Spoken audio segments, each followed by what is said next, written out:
All right, good evening. I'd like to welcome everyone to the Thursday, August 17th, 2023 Planning Board meeting. If we could all rise for the Pledge of Allegiance.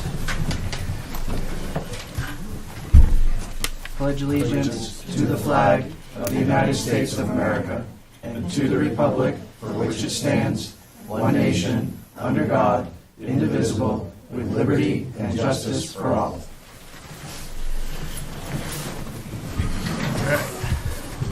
Introduction of board members. To my left, we have Jerry Graybill, myself, Michael LaRue, Phil Roy, Les Bodwell, Rick Rains. We also have Irish Griffith, the Code Enforcement Officer, Terry Wilson, the Assistant to Planning and Code, and Hannah Bonine from SMPDC. All right.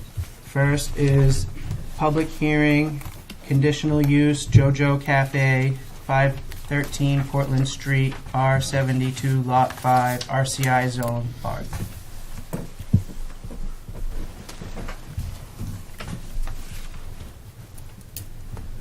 Good evening, Aaron Barth, 513 Portland Street with JoJo's Cafe.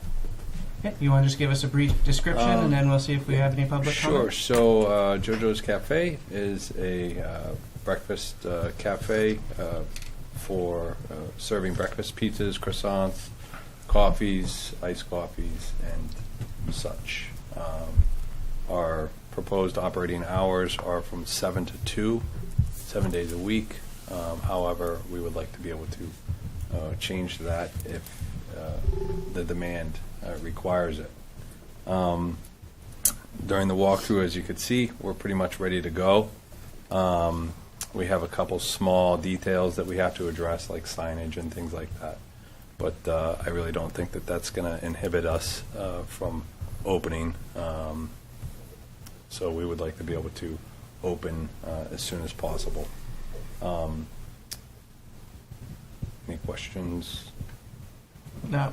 So anyone in the public now can Okay. ask their questions, and then in old business we'll Sure. answer out everything. And then if we have any questions, we'll Okay. get to it then. Okay, thank you. Thanks.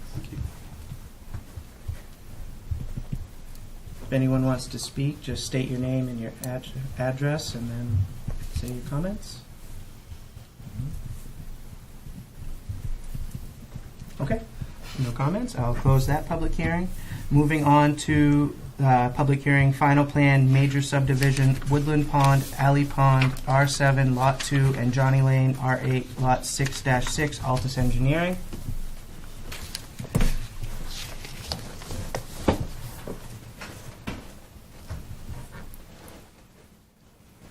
All right. Good evening. Long time no see. Pursuant to the last meeting, Irish did send out an email to IF&W asking about the plan and the lot configuration.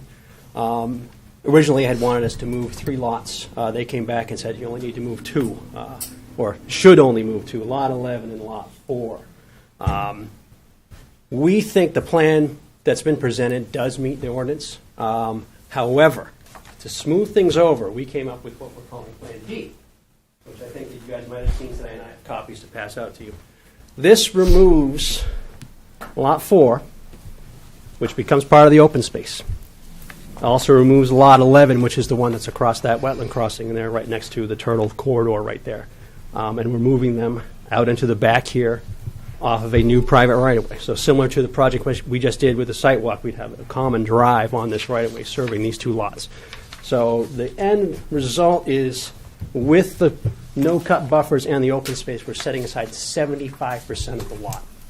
We're preserving all the notable turtle habitat. We're going to restore this wetland crossing. So the pipe that's in there now, we've got to replace it anyway and upsize it. We're just going to pull all of it out. So that wetland goes back to wetland. We also have this area here, which we called out as potentially having a lot. And in the last iteration, remember we had a little hammerhead coming off? Now there's nobody in this guy's backyard. So it solves that problem as well. We think this checks all the boxes and covers all the bases. So I'll talk more about it in the rest of the hearing. Do you want me to pass these out now or later? You can do it now. Okay, all right. They can look at it. They can look at it. All right, cool. Ladies first. Thank you. share or? We can share on this, I think it's fine. Thank you. Thank you. See, Oh, nice. I wanted to get those together. Okay. There you go. There you All right, well, so that's it in a nutshell, so I think we'll just take the public comment and come back and go over it again. Okay, thank you. Thank you. Mr. Chair. Yep. I would like to recuse myself from the board and act as a citizen, if I may. Okay, yep. Are you opening for public hearing? It's already open. I'm on.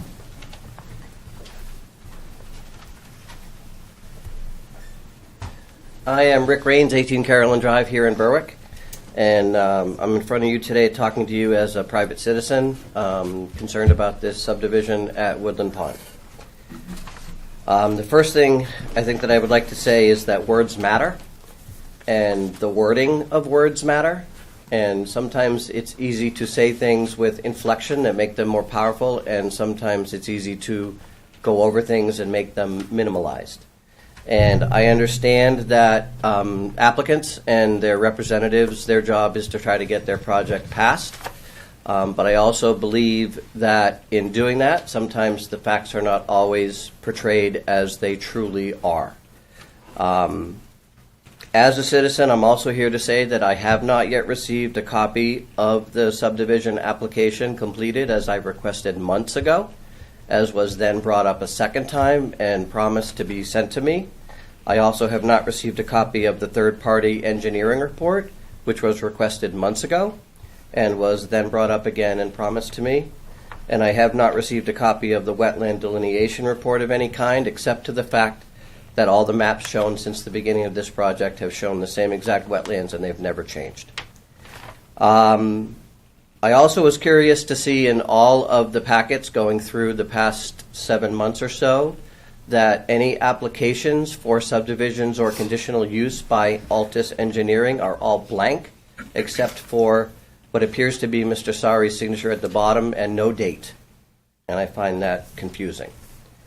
So now we're on to apparently Plan Pick a Number. We started with Plan A, we went to Plan B, we went back to Plan A, which is what I believe this public hearing was scheduled for. And in front of us today is a new plan. Not A, not B, but a new plan.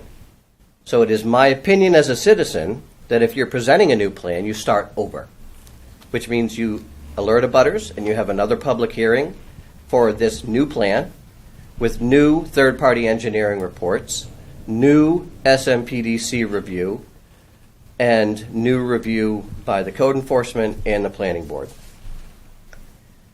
The reason this project has taken so long, in my opinion, is there are two reasons. Number one is that I think that the developer, as has been stated by his representative, went ahead and changed the scope of the land, began the project in essence, before the application was complete, after it was already submitted. He also filled in wetlands and put in a culvert that had environmental impacts.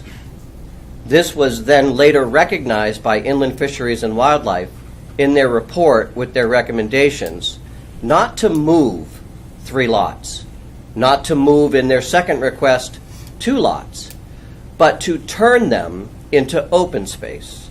They're not in the business, in my opinion, of having developers move lots. They're just telling you that this space can't be a lot. When this all started, the first meeting that was for sketch plan review, there was a lot of talk of endangered species. You had my fiance, Karen Mullane, stand up here and notify you all of nesting sites, photographs, and personal observations of Blanding's turtles laying eggs. Blanding's turtles are on the Maine State Endangered Species list. They are present on the site. Black racer snakes are on the Maine State Endangered Species list. They are present on the site. They are now present where the new lots appear to want to go. I don't think due diligence has been done to make sure that we look at this project from a bigger scope. Animals cannot talk for themselves. People have to talk for them. 2 endangered species who can't say anything, we have a human being who wants to talk for them. Sometimes, maybe, land just shouldn't be developed for the benefit of humans at the expense of animals, especially 2 endangered species who stand to be extirpated. What is extirpated? It's essentially local extinction. Maybe there are Blandings turtles elsewhere in the country, but due to development, road mortality, habitat loss, human intervention, local populations will be eliminated. I have lots more, but I don't have lots more time. So I will just say that this appears to be a new plan. Unless we're going to be talking about the other plans that were first put out for this public hearing, we're starting over. Thanks. Thank you.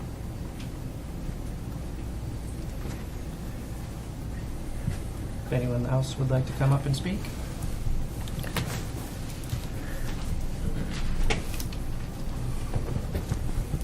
Carrie Hilliard, 11 Alley Pond Road. I want to read a couple things from the town ordinances that I pulled offline. Article 1, Section 1.3. To conserve natural resources, to protect fish spawning ground, aquatic life, bird, and other wildlife habitat. To protect freshwater wetlands. Subdivision regulations. Article 1, Section 1.5. To protect the environment and conserve the natural and cultural resources in the Berwick Comprehensive Plan as important to the community. Section 1.7, to minimize the potential impacts from new subdivisions on neighbors' properties and municipalities. Is it or is it not the planning board and the code enforcement officers' responsibilities to make sure that these ordinances and regulations are upheld? Stating the above regulations and ordinances, how can things like illegally filling in wetlands, which was stated in the last meeting, and outright changing the topography of the land, causing an environmental impact? I have personally lived in this neighborhood since 2004.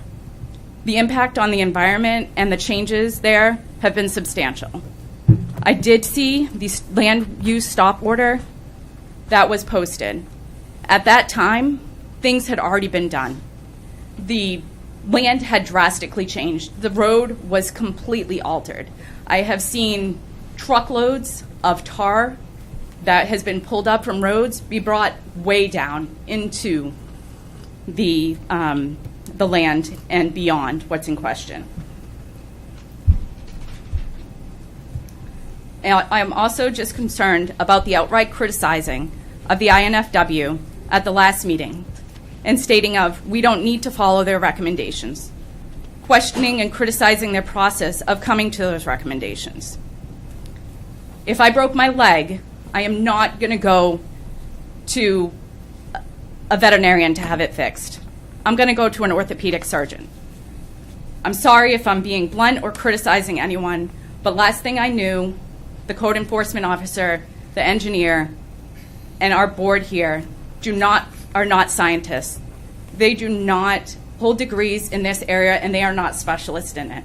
I believe we should listen to their recommendations. I don't know how we can trump what the INFNW is saying as a biologist and their recommendation about the endangered species and the environmental impact that this project would have. There was also talk about the Great Works Land Trust at the last meeting and how they did not want that land. I reached out to one of my colleagues who had a contact for Great Works Land Trust. I then spoke with them and found that the statement that was made here that the Great Works Land Trust was not interested in that land was false. They stated that they are interested in that land. I asked if they could send a representation here tonight. I don't know that they were able to. They said that the thing that they did state was that they wanted a 50-foot buffer in between the conservation land and the land of the abutters, and that it was easier to have that 50-foot buffer owned by something like a homeowners association, just so they had one person in direct contact with them.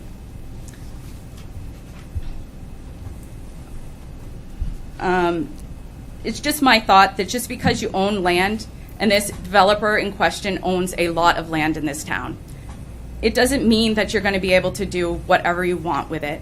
You have to be ready that some of this land is not going to be buildable. And I disagree with, again, statements that were made at the last meeting that it's their land. They can do whatever they want to with it. They can't. There's regulations, there's ordinances, and there's things that need to be followed. One of those, I believe, is by the state board of the INFW, who does make recommendations based upon what is best for the town, for the state, for the species. By not listening to the INFW, I believe that we're going to be setting a bad precedent for future people and future builders. The planning board needs to step up with this. I believe that those 3 lots, which, again, it was the INFW's, they were willing to compromise to the 2 lots, but they still stand by their 3-lot removal. I believe that those 3 lots should just be removed. Those should be set aside, allow Great Works Land Trust to come in.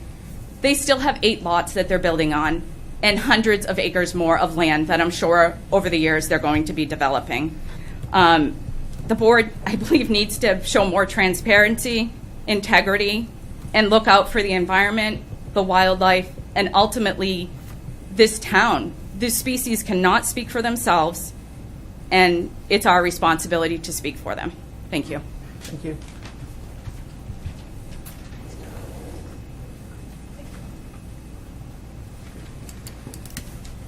Hi, my name is Michael Wright. I live at 103 Cemetery Road. I'm on the board of directors of the Great Works Regional Land Trust. I wasn't sure if I would be presenting my comments at this point or in the public comment section. I'm going to split them between the two. And I'll just give you an idea of what Great Works' position is in working with developers. Over the years, Great Work has partnered with town planning boards, conservation commissions, and developers. Mr. Wright, could I trouble you to, if you could speak a little bit louder? There's people in the back that are not able to hear you, sir. If you could just speak a little bit louder. Yeah. All right. Start over? I'll start over. So over the years, Great Works has partnered with town planning boards, conservation commissions, and developers to conserve valuable natural resources, wildlife habitat, and historical researches. Each of our towns have had overwhelming support from voters, typically in the range of 75 to 85%, who have approved funding for conservation projects. We also partner with the federal and state agencies as well as private nonprofits to help fund conservation projects.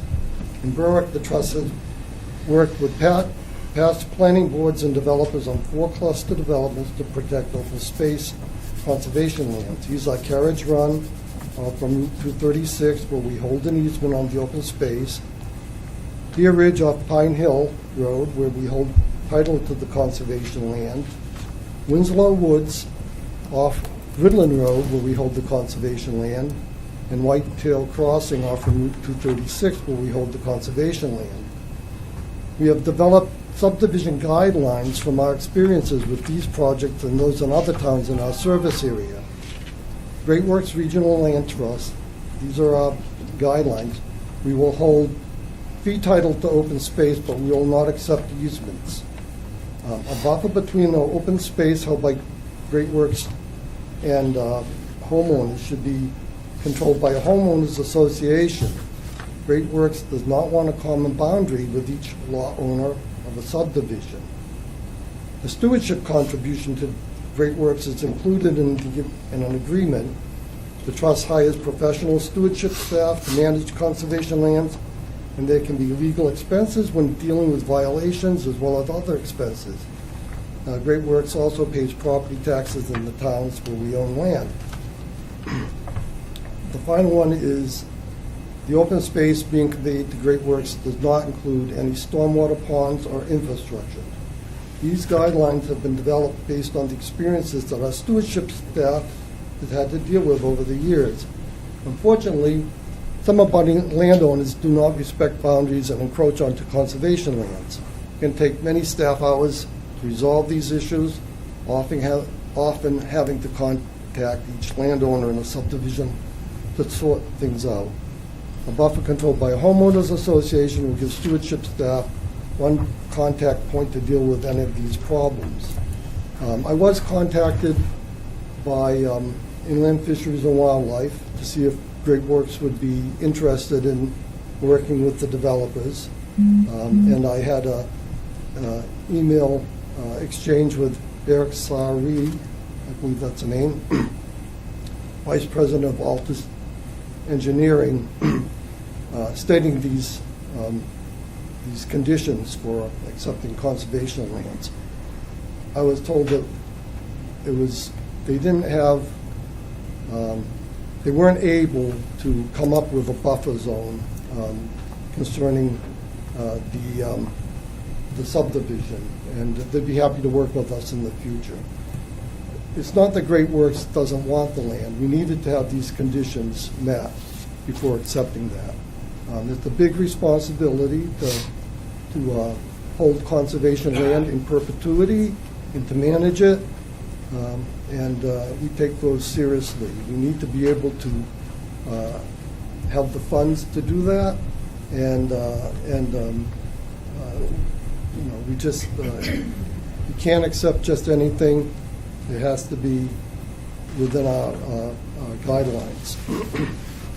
I would suggest that in any future projects that the planning board has that may involve conservation land, that you contact Great Works Regional Land Trust initially before the developer proceeds to go through their development of the project, and we could have our input at that time. Thank you. Thank you. Thank you, sir.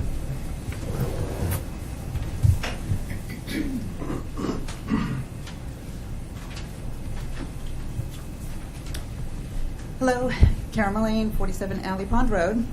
A lot of things have been said that, thank you for making the trip out here, and Harry for speaking.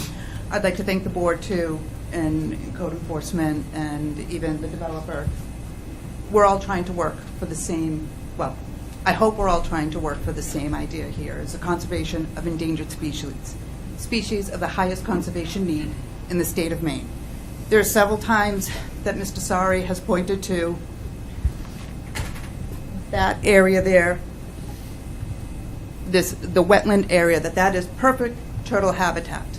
It is, when they're not laying eggs. They need dry land to lay eggs. They don't lay eggs in water.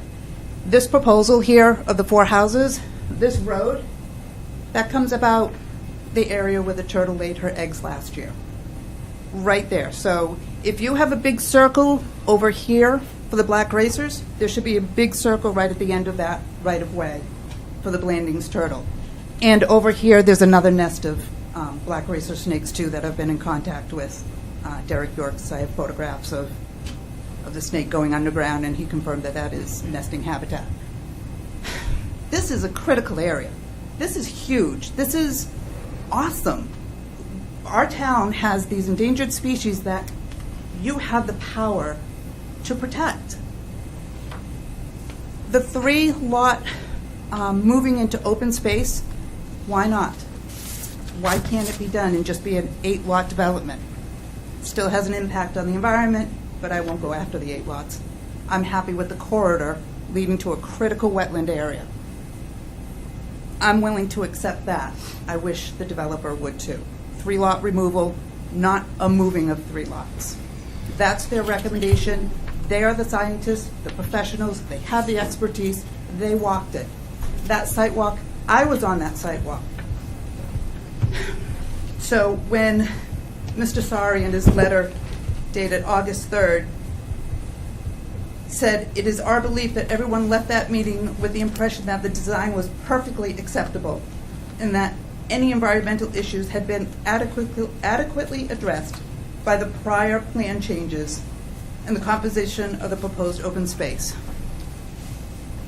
That doesn't include me. I'm not the part of the we left the meeting. We left the meeting with a professional who collected data. So why everybody is so shocked, I don't understand. Because there was no impression of any recommendations. It was, yes, turtles can live here.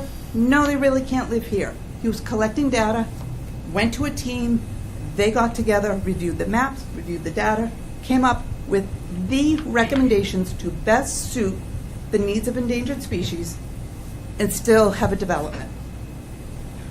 This development, this Plan C, that really does encroach on the black racer snakes and the Blanding turtles. You guys all have the GPS coordinates of the nest that was there. I just think that their original recommendation should be considered. And there's a huge amount, percentage-wise, put into open space. Doesn't matter percentage-wise to me. What matters is what is in that percentage. The swamp area, obviously you can't build it. You're counting it as part of the percentage. I get it. But this corridor is critical to the survival of these turtles. They don't know any other way. They're turtles. That's it. Thank you. Thank you very much.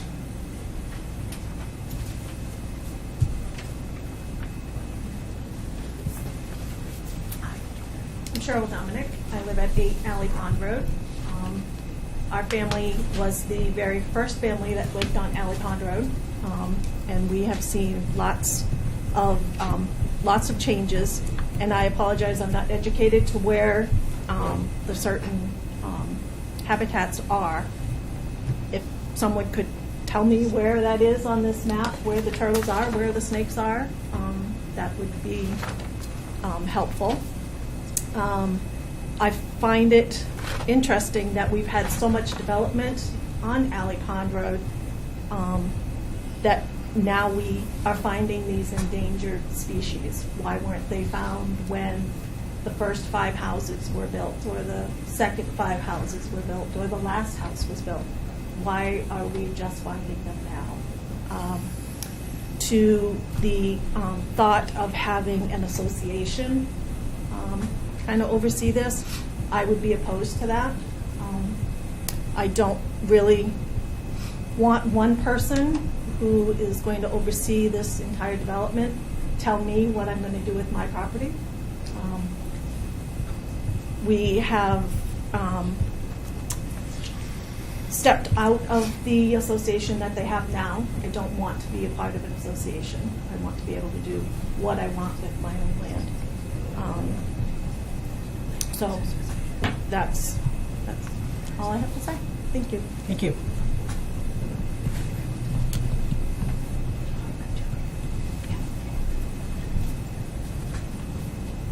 Hi, I'm Joey Allen. I live at 33 Alley Pond Road.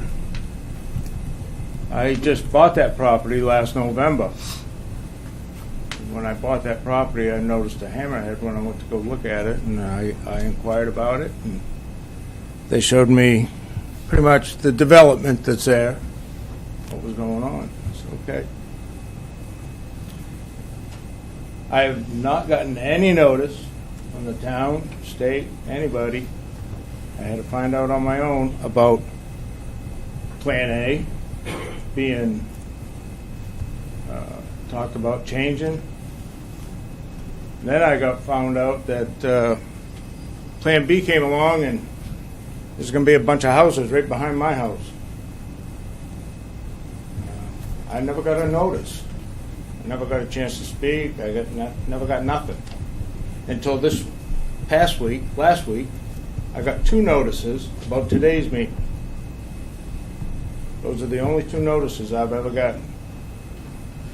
I don't want to cluster of houses behind my house. That's not why I bought that house. I bought that house knowing that there's going to be some development down here. Had I known that they're trying to put a cluster development in behind my house and beside my house, I wouldn't have bought the property. I do have deer coming through my yard, eating my blueberry bushes and eating other things in my yard. I don't mind that. I don't hunt. I love wildlife. I've seen 2 turtles, one in the hammerhead and one right beside my shed coming out from underneath it. There's a little strip of wetland right between me and the neighbor. I love wildlife. I think it's awesome. I like sitting out there seeing the wildlife. I don't want a development behind my house. I wasn't given any notice about it, and all of a sudden, bam, there it is. I sent an email off, and I got an email back from the town telling me about last month's meeting, the very first one. Never got anything in the mail. Didn't know anything about it. I wouldn't have bought that property. I don't want those houses behind my house. And that's it. That's how I feel. I don't want them. What are they going to do to buff me from a housing development with a cul-de-sac? Thank you. Thank you, sir. Thank you.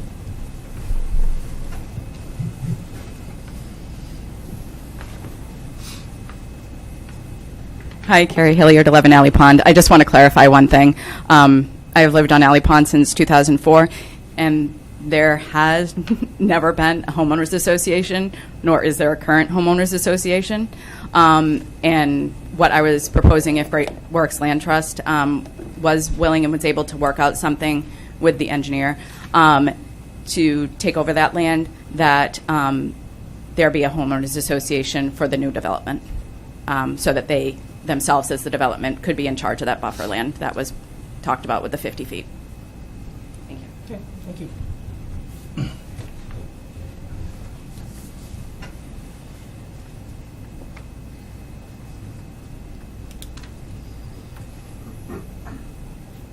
Okay. Seeing no one else come, oh, yep.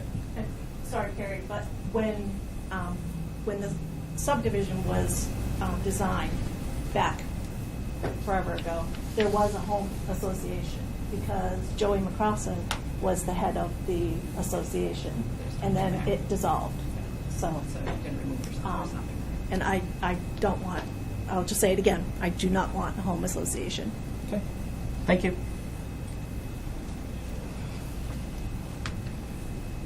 All right, seeing no one else step forward, I will close the public hearing. Okay, next is public comment. This is open up to any non-agenda items.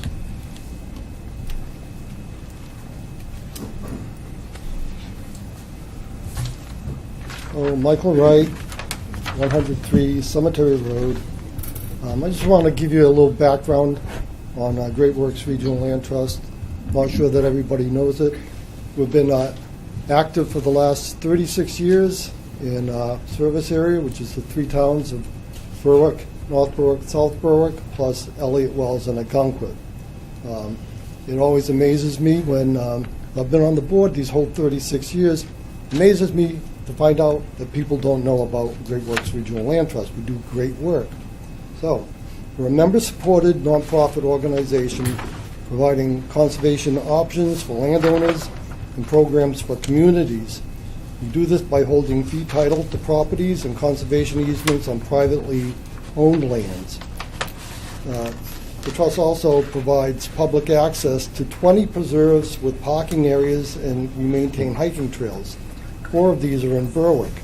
We have Grants Meadow Preserve in Beaver Dam Heath, Keybrook Preserve on Hubbard Road along the Salmon Falls River, Newitchawannock Woods Preserve on Route 236 and along the Salmon Falls River, and the Tuckahoe Preserve on Hubbard Road along the Salmon Falls River, a trail that we opened this past May. Since 1986, Great Works has conserved over 7,400 acres of natural, historic, agricultural, forestry, scenic, and recreational resources over 148 projects. In Berwick, Great Work has completed 19 projects protecting 1,486 acres, and these include 6 farmland projects. If you want to hear more about Great Works and our current projects, come and visit our booth at the Bring Your Lawn Chairs to Sullivan Square this Saturday. We'll have maps showing where our hiking preserves are and information on Great Works and our current projects. There will also be raffle tickets for a lobster dinner for 10 at beautiful Beach Plum Farm in Agunquit, and summer merchandise. You can become a member of Great Works there, and you can also sign up for the many volunteer opportunities that we have for folks. So I hope people come and see us and hear about our great new projects and all of the great work that we do. Thank you. Thank you. Thank you, sir. Thank you.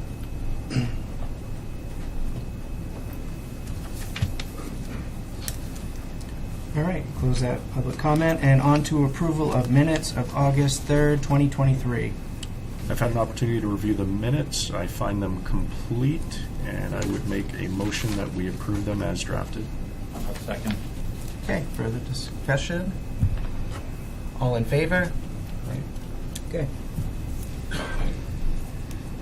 Moving along, old business, conditional use, Jojo Cafe, 513 Portland Street, R72, Lot 5, RCI Zone, Barth. Yep, come on back up.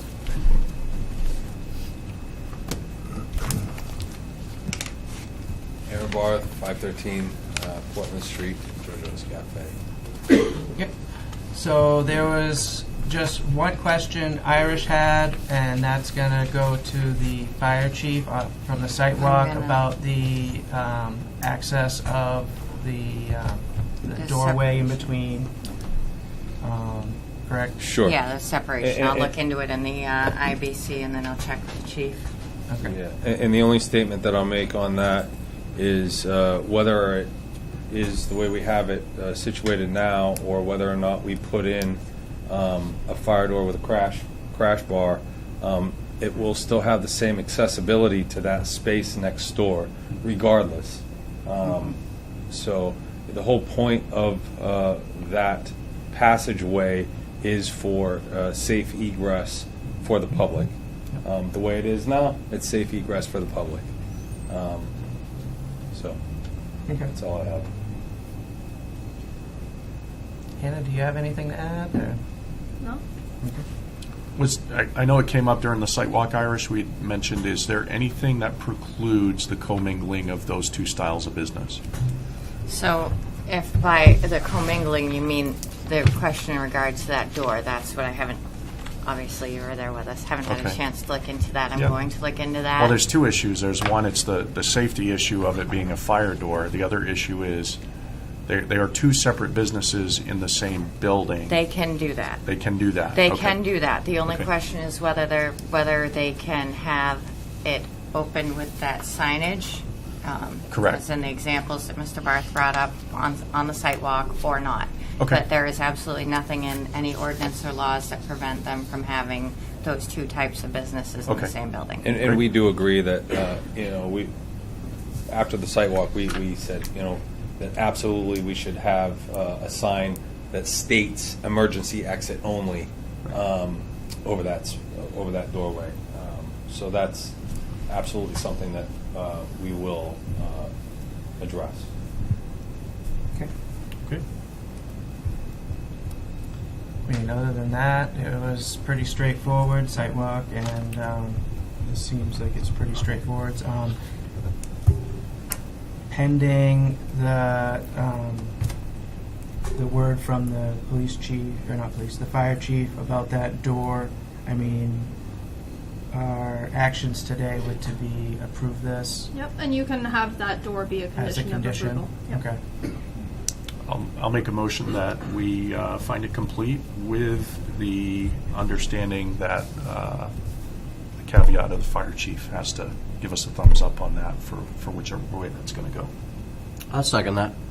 Is it completeness or just the condition, the approval of Completeness has conditional? already been found. Yeah. We are approval or disapproval at this point. Okay. And a condition of approval can be Right. that they have to follow up with Irish and the police or the fire chief, however you want to word Which, it. for the board's reminder here, so they're even going through this process, they're still going to have to come in to do our big expensive $25 business license, and I That's will where you not walk issue through. that Yeah. business license until I do my walkthrough, see that anything else that we've requested, as you know from the talk, there were talk about a couple other fireproof doors. I'll make sure all of that is done, and then whatever the decision is on that one particular access point, that I'll make sure all that's cleared up before I that- approve the business license. That's a two-pronged thing, right? One is we want the fire chief to approve whatever the solution is, and two, we want to make sure that it meets the International Building Code. Yes, well, I'm going to check with the International Building Code, and then I'll run whatever I find or don't find through the fire chief, so him and I will be on the same page, because I will not approve a business use without the chief's agreement So as well. we could approve the use Yes. pending or Condition, conditional. yeah, we just So- condition Yeah. the, So And I'd they like to have- amend my condition to state what he said, that with the fire chief and the IBC, Okay. if it passes muster with those two, send it. And I just want to state for the record, this is specifically pending for the fire door, or for that access that area. one Yeah. access, not Not the others, not but the other the- things that the chief Yes. mentioned. But I do have to go back in that and is check separate those from when those are done. Yes. That's a whole nother issue. That's a whole nother. That's an Irish issue. That's an Irish. Yes, Yeah, that's an not a Irish planning issue. board issue, that's an Okay. Irish. Like Irish don't have enough issues, but that's an Irish issue. But I I will just go don't want to back mix in. the two companies. No, no, Okay, no, no, well, no, it's here no, at the no. voting, so- I'll still second Phil's motion. Okay. All right, further discussion? All in favor? Okay. Thank you. Thank you. All right, moving along, final plan, major subdivision, Worcester Road, R32, Lot 17-E, Atar Engineering.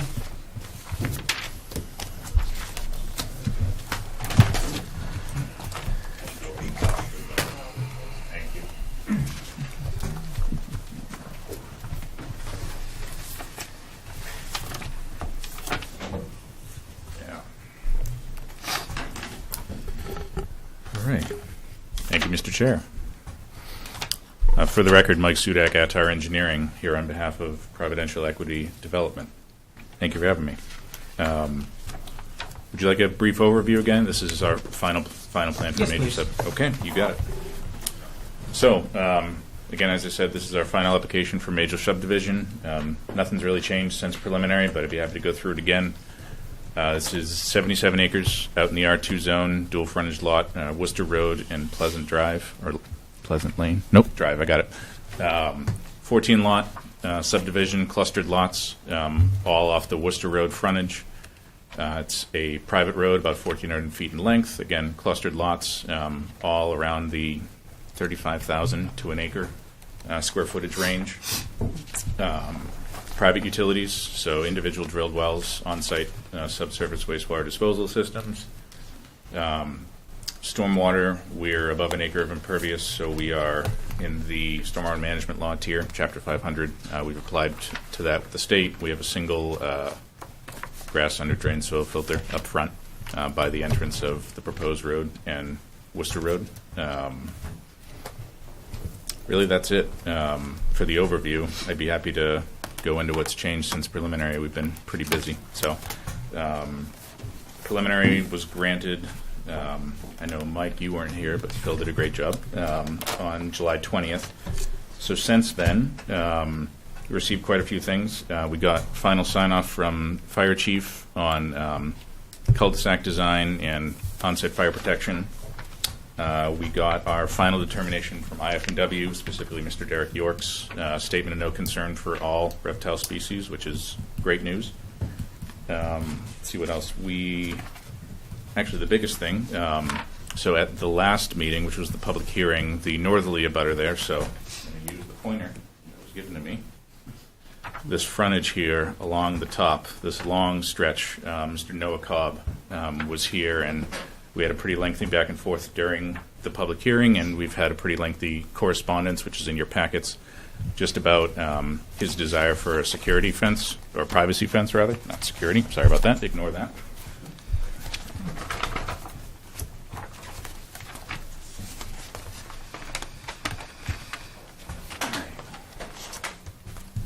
Switching to sheet 2 here, which hopefully will show you a little bit more. I'm going to get the pointer out again. So what we proposed verbally at the last meeting, but what is in your packets now, so the tree line here is now right on the sideline between lots 6 and 8. So extending westerly along that abutting sideline with Mr. Cobb for a length of 260 feet.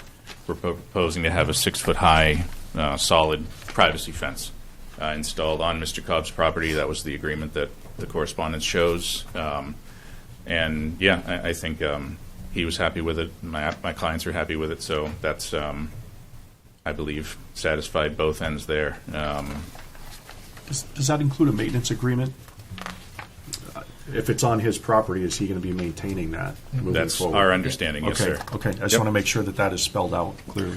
Yeah, because the desire was kind of expressed a little bit at the last meeting, but more so in our correspondence since then, just that, we don't want that to be part of an Right. association with this associate development. I think So you that's why actually it's- mentioned it in the email correspondence, Okay. that he would be responsible for the fence. Wonderful. Thank you. So that's all I have for that item. Other items since then, we prepared from Bergen and Parkinson. I hope I have that right. A homeowners association and declarations document that's been sent to the town for the attorney to review. And should this prospectively be approved and signed and recorded, that'll get looped into that document, and then the articles of incorporation will be recorded themselves. We went through E911 addressing with the town, so we have our street name now. And let's see, what else do I have here? Just going through my notes. My clients and Mr. Bellissimo, the town manager, had to sit down on the performance guarantee language, just satisfying Article 13 of your land use code for how that needs to be rolled out here as we get into construction. And the last item I have is, I think it was part of the preliminary subdivision ordinance, but I didn't catch it at the time. I have a waiver request for you. Just that first sheet here.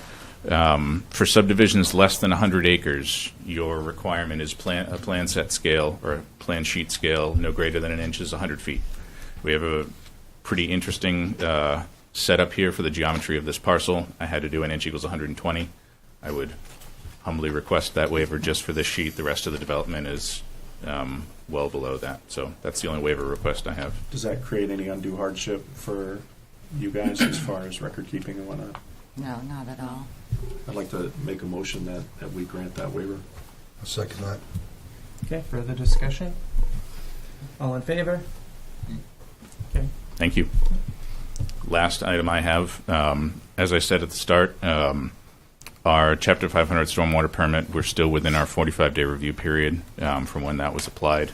The application and the intent to file and everything has been provided to the town, so that's on record. So I would just request that if this application is considered for approval tonight, just that would be a condition of approval, just the receipt of that permit. I think that's pretty standard.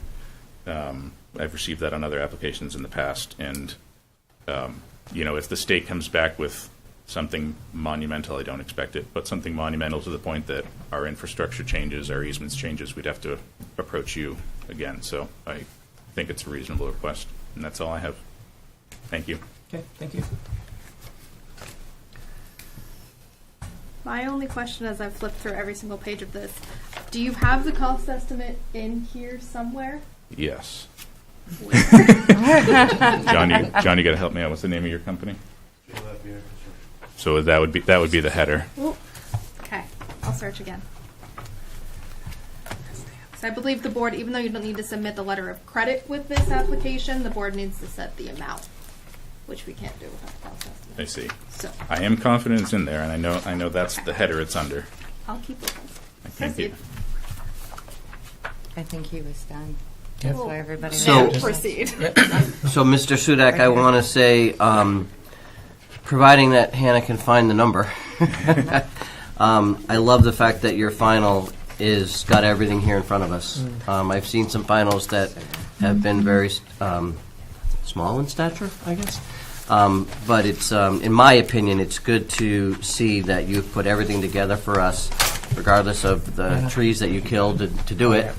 But I like to see this. So Thank you, sir. Appreciate that.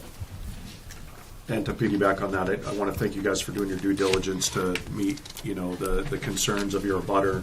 And in addition, early on, we had identified some issues with that water that flows through, and you guys made concessions to ensure that. It makes our job easy, and it's just good stewardship with your neighbors. So thanks for making our job easy. Thank you, sir. Yeah, I like to second that, I think that the 250 feet of fence was maybe a little excessive, but the fact that you guys met on that and satisfied that the abutters' requests, says a lot about you guys. Thank you. Thank you, sir. I'm not as Pollyanna. Just Tomahawk. Is that what we went with? Okay, just making my own notes. I mean, great job, guys. But I had a question, so I interrupted the feel good train. Sorry. Thank you.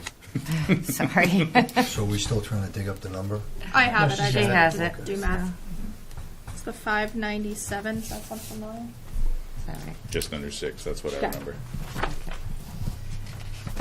It's 1.5. Is that a surety issue, or what is the issue with that? It's just so it covers building the road, building the stormwater facilities. In case essentially the applicant walked away, the town now has this amount of money that they can go in and finish it. So is it a surety bond? Is Yeah. that okay? Yeah, All right. yeah. There's a couple different ways that they can submit it for. Often it's a letter of credit. For often, again, 1.5 times the amount of the total cost estimate. Might be 1 time. I don't know exactly this ordinance, so let's find out. I believe it's Article 13. He knows the ordinance better than I do. I was gonna say, why didn't you math it, Mike? I'm ashamed how much I have memorized. Whoops. Hey. So would it be appropriate for us to find final approval with the 2 conditions that the surety bond and the water study are complete to the town's satisfaction? Is that an appropriate action for this evening? Can we clarify that? I don't think that it's a surety bond. I think we're talking about a letter of credit from the bank. Okay.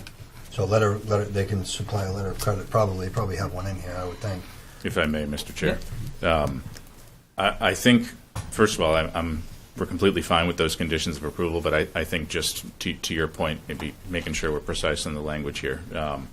So some type of, performance guarantee consistent with Article 13 to be established with, I believe that language states the town manager is the executor of that escrow. I just want to make sure that, the language is something that doesn't put us in a bind. We've now entered 3 different things here. Okay. Okay, you talked about escrow, you talked about a surety bond, and we've talked about a letter of credit. Yeah. Those are 3 completely different things, and I think that So can we summarize by saying an appropriate financial mechanism to ensure the town's interest not to exceed that number, and then it gets filtered out however it has to legally, so we're not putting an undue hardship or delay on the applicant? In bulk, they're just called a performance guarantee. There's a Performance couple different guarantee. ways that So one can pending do it. performance guarantee. Yes. Okay. Well, I think, do we have the authority to establish what that is specifically? So Article 13 calls out the percentage that they have to do. They have the different options as designated under Article 13 of certified check, performance bond, or irrevocable letter of credit. So Article 13 allows them to choose which method they're going to use to provide that guarantee, but So that leaves them the option of which direction they go. of which way they go, but they have to Okay. provide one of those 3 types under that, and then it has the contents of guarantee, and it goes on to discuss everything, how we're going to release it, how we're going to handle it, but So that's the language, right, is a performance guarantee? Performance guarantee. Mm-hmm. Performance guarantee. Pursuant to Chapter 13 or whatever. Article 13, yep. And if I may again, Mr. Chair, Phil's second proposed condition, I believe you said water study, just for clarity, the stormwater management law permit through DEP. Yep. DEP permit. Thank you.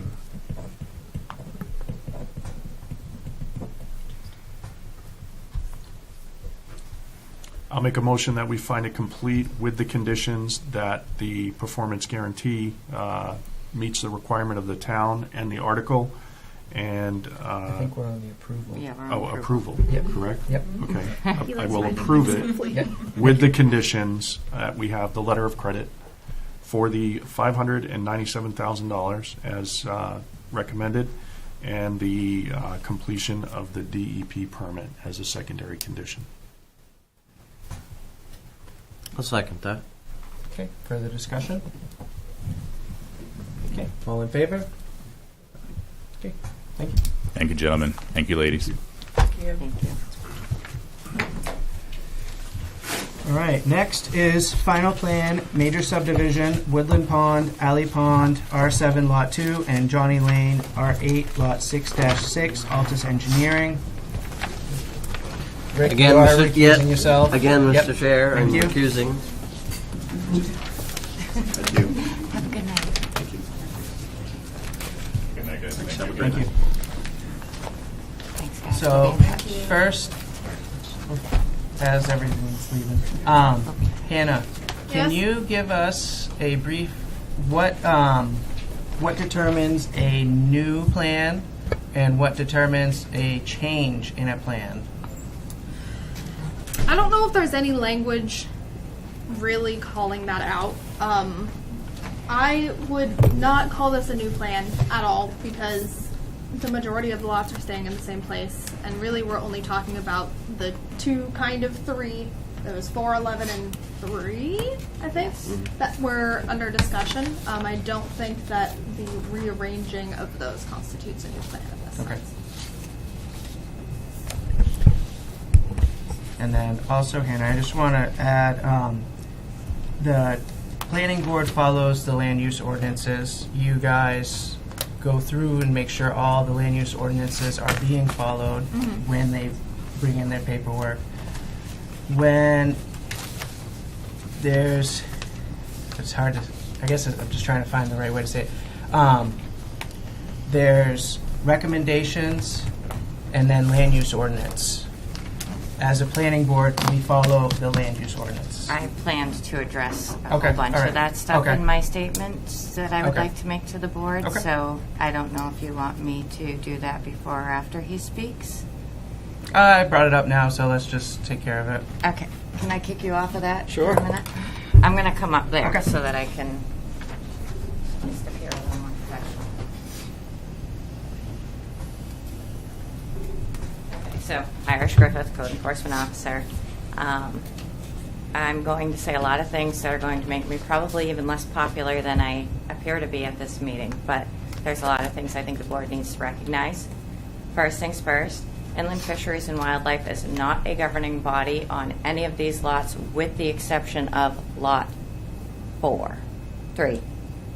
This lot that was here, that is the only lot on this entire proposed development that IF&W has any legal right to give any recommendations for that are beyond our asking, and that is only because that has a portion of that lot is in the inland wading and waterfowl habitat. So that lot they can dictate. Anything beyond that, they give recommendations. It's up to the board. Obviously, we want to follow them as much as possible, but they don't have any legal right in which to give anything. And I think that's very important. They're a body that you can go to. They do have some regulatory rights. But as of today, earlier today, when I checked the maps that IF&W have, bear in mind, they've been there. They've had the option to put these sites that everybody is talking about on their actual maps that are on their website. These lots that are relocated, they're not in it. None of these lots, even where they wanted 3, 4, and 11 out, only one of those 3 lots that they wanted out actually appear on their own maps of their own high-risk habitat. So anything that the developer has done to meet those recommendations, which this plan fully meets every recommendation with the exception of removing 1 lot, but they were willing in their latest email that I don't think the general public is probably aware of at this point, they're willing to accept lot 3. I believe it's 3 and 4, and 4 is out. They were willing to accept that with the extra no-cut barrier. It's important that the board understand that your job, it's our job, mine as the code officers, Hannah and SMPDC as the planners, to make sure that we are balancing out the actual laws with what you guys are actually seeing. And if there's something illegal, we're supposed to call it out. Okay? So something that I've run into, not just with this project, but with many, many, and I've had this conversation with not just developments, with individual house lots.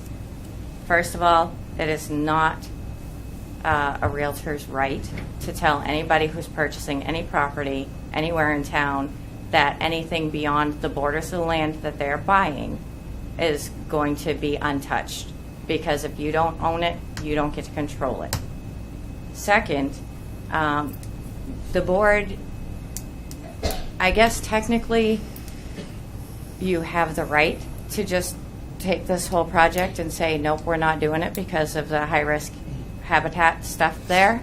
I think that sets a dangerous precedent, because then what you're telling people here in town is you might own it, but your ownership means nothing to us, because if enough people don't like it, or if we feel a little bit uncomfortable with it, then you can't do it even if it fits all the zoning. The board's discretion is to make sure that it meets the land use ordinance, that it meets all of the regulations provided to you, and yes, you can put stipulations on those lots based on the IF&W's recommendations. But to just scrap the whole project as it was suggested today, that I think would be potentially lawsuit material. Was that suggested?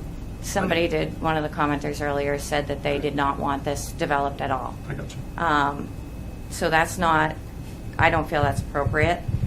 Something else I think should be brought up before the board is, interestingly enough, in the last month, 5 building permit applications have come in for Alley Pond and Johnny Lane.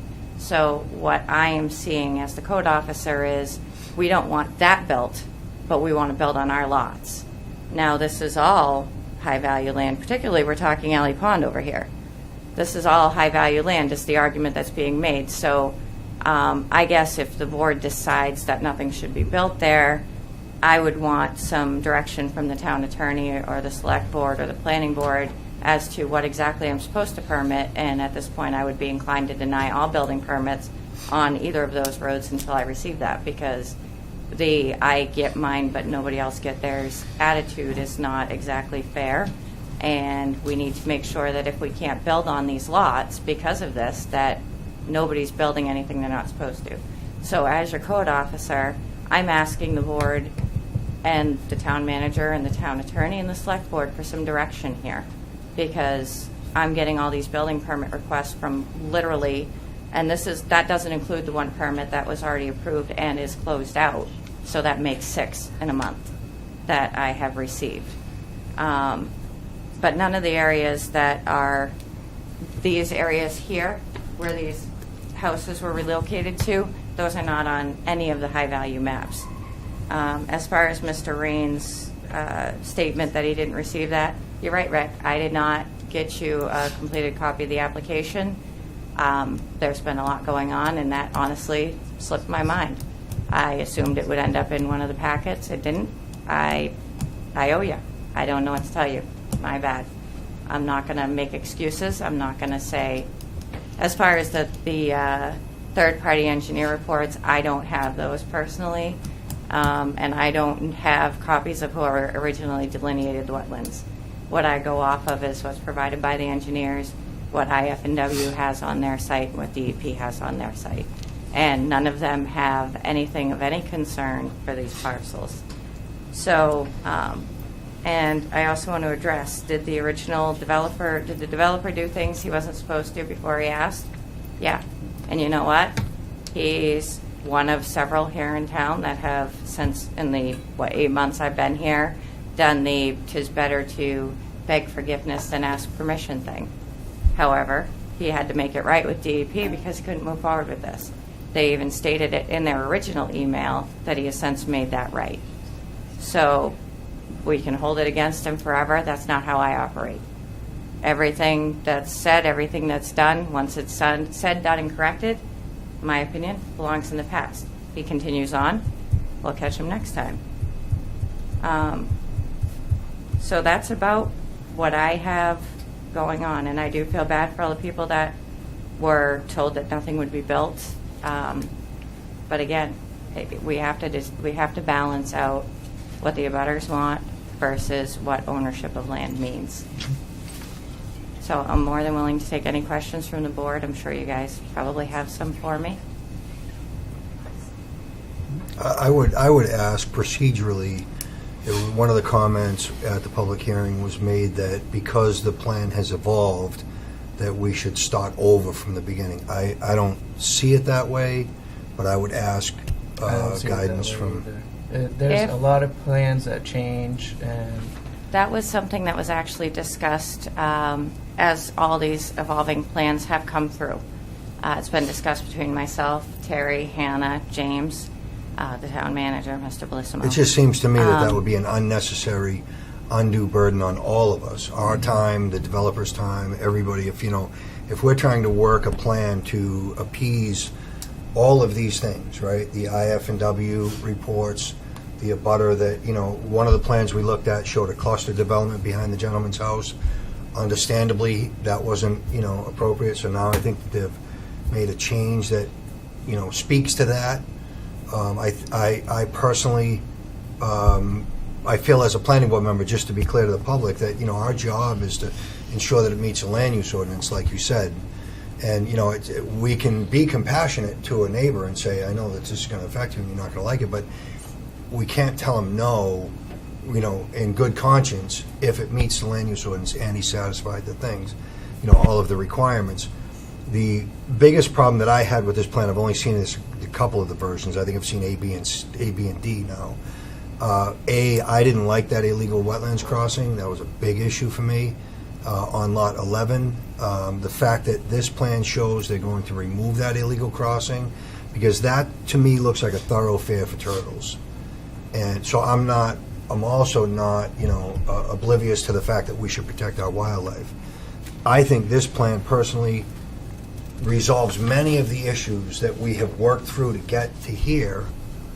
So I agree with you 100%, I think.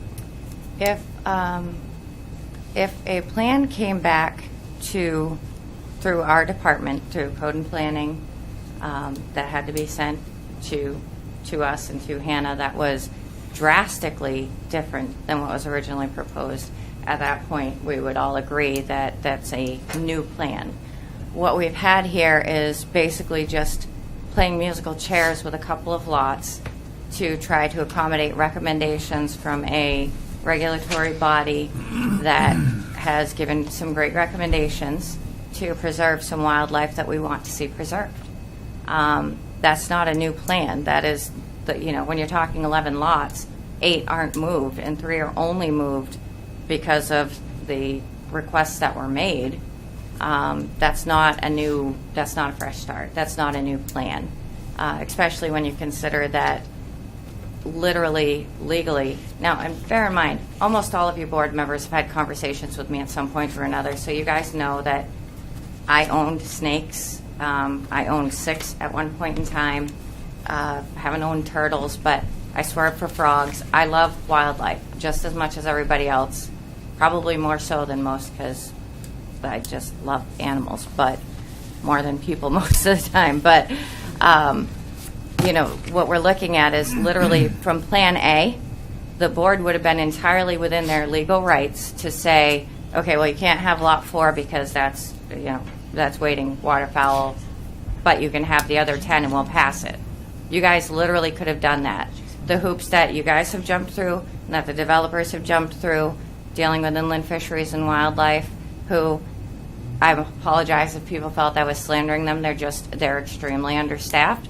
and they're extremely slow to respond. It is what it is. It's something we have to deal with. We try to accommodate for that when we're reaching out to them and budget our time accordingly, but we are all at the whims of other people's I think it's schedules. important that, what you just said is, because that was one of the other things on my mind, is that, I don't think any of us are snuffing what IF&W said. We expressed our frustration at the lack of response. Yes, And the timely responses. And I do have to disagree with what Ms. Mullane said earlier, because Derek York did actually watch me mark up, and in front of Mr. Chair LaRue, watched me mark up a copy of the site plan and said, yes, those were his recommendations. But he did say he was going back and they would be run through he would write them up, send them to a supervisor who would then add anything he felt and then send it. So while that may have seemed like a slight, it really was not. It literally took us all unawares, because when we left there, we had an agreement with Derek, and then it went through John, and it was vastly changed, which is absolutely their right, but very frustrating to be on our end of that sudden change. As for all of us, not just the developers, but for all of us who are trying to understand and do right by the public, by the abutters, by the animals, by the developers, by the townspeople, by following the ordinances that the townspeople voted in, and it is frustrating. But I mean, even DEP, they're supposed to have a contact of mine is supposed to have 9 people in his department and has 3. Everybody's understaffed. It's just exasperating. I didn't mean to be disparaging, and I do apologize if that's how it came across, because wasn't my intent. It's just frustrating when we try to keep the wheels of justice moving, and they kind of seize up need a little dry lock there. So, Thank you, Ash. any other questions from the board for me that I can address, or members of the public? I would have questions as a member of the public, Well, you're recused from this. You've recused. but I didn't know if yourself this is from appropriate. This is not an appropriate time to speak on that. So when is it? Well, we already had the public hearing on it, and that was basically the only time that the public can put information into it. So when other information comes back after the fact, you don't get a chance to rebut? I'm looking at you. Not unless the board advertises another public hearing. That's correct. Yeah. Yep. And there's honestly no new information. I've been saying the same thing the last 4 or 5 meetings. So, but I can certainly talk to you after. I can clarify. Be happy to. Okay. Okay. All right, Eric, I think we're ready for you now. All right.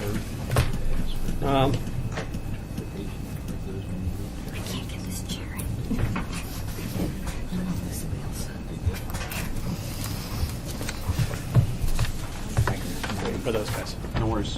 No, it's okay. Okay. Well, a lot of what she said. I don't want to go through point by point and waste everyone's time going through, the abutters stuff. I will talk about Great Works Land Trust, though. We did approach them, and we don't meet their criteria, and they don't meet ours. We would absolutely have no objection to them taking this over. We don't care if it's HOA-owned open space or it's owned by some sort of conservation entity. It doesn't bother us at all, because it's open space, one way or another. We've got stormwater infrastructure in that open space. We've got dry hydrant in the open space. And they wanted a 50-foot buffer around the whole thing, which just doesn't work. It just didn't make any sense given the shape of the lot. If someone has another conservation entity that they want us to approach, sure, we're happy to do that. We don't care. It doesn't affect us one way or the other. As far as engineering review of the plan, there's no new infrastructure here. So there's no new engineering review required, in my opinion anyway. We've added 2 new lots and took away 2 new lots, or 2 old lots. That's it. The only real change to stormwater here, aside from the culvert that I added in here near Ms. Mullane's lot, is restoring this wetland crossing, which is good for drainage, in my opinion. I will amend the plan. I originally had it just pull the culvert and make it 10 feet wet. I'm going to spread it out and match the entire wetland width, so that whole thing will get restored. All those wetland impacts are permitted, as Irish alluded to. We've got Army Corps permits and DEP permits in hand. They were after the fact, and we've been over that several times. Let's see here. This particular plan, Plan D, has no lots behind Mr. Allen. I understand his consternation that he didn't want a subdivision behind him. I get that. I think this plan addresses that. There's nobody right behind him at all. Although the old plan from 20 years ago did show a road right next to him. So that's in the record. As far as things missing from the record and blank pages, Rick, I have no idea what's going on with blank pages. Everything I sent to the department, the plan department, was intact when it left me, and I think it made it to the packets. They did, so I don't know. As far as the plan changing, plans change all the time. In my opinion, this is a de minimis change, and I hate to make a joke, but the roads haven't moved. This is just moving a couple lots around. Things like that happen all the time on projects like this. This is a small thing, and as Irish alluded to, had we decided to put a cul-de-sac out here and another one over here, or a big loop road, oh, that's totally different, totally new. It's a totally different animal. This is just moving two lots that were already contemplated from the original application. As far as open space goes, by having this no-cut zone plus the open space, I ran the numbers. It's 75% of the entire lot. That's shocking. You don't see that anywhere. And it's not just junk land. And that's the real thing I want to stress here. There's a town required minimum of a certain percentage of upland that has to be in that open space. This is 230% of that. We hit it out of the park with what we're preserving here. And I think that's the best we can do for a balance. As far as habitat, yes, there's critical habitat here. I get that. Ms. Mullane is right. Probably why she wanted to build her house right in the middle of it. So, well, it was right there. It's irrelevant. It's relevant. All right. I think that's it. Oh, the HOA for Alley Pond. The HOA for this will not extend to the other Alley Pond Road section. I don't know why they don't have an HOA. I think that they were supposed to. I don't know what happened to it. I wonder who's plowing the roads and who's paying for that and who's managing the open space. But this will not extend to that. This is a totally separate entity. So anybody who's concerned about being roped into an HOA really isn't going to happen here. So I think that's it. Questions, guys? If I may, Mr. Chairman. Yep. I want to go back and look at the IFNW report, the initial one. And I know Irish brought it up, and I'm not taking jabs, but I just want to read this because it resonates with me, and I hadn't seen this previously. On page 3 of 4 from IFNW. Finally, it is our understanding that some of the existing development, e.g. road construction, has occurred without necessary permits, and that the resource impacts have occurred without prior guidance from our agency or the Department of Environmental Protection. Therefore, our recommendations herein should be considered concessions relative to this fact. That's strong words coming from IFNW. And I don't disagree with them, but they have offered a solution. I know it doesn't work with regard to the land trust stuff, but they have offered two solutions that I'm aware of, one being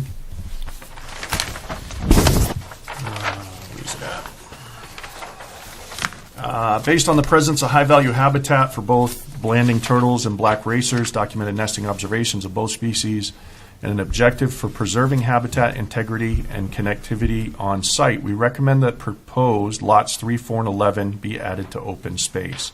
And I understand that's a heavy ask. That's a very heavy ask.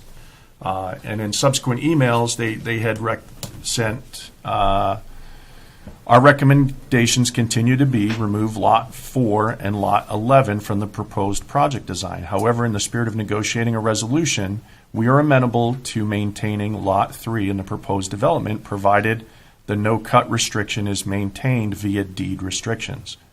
So this is where I'm torn as a board member.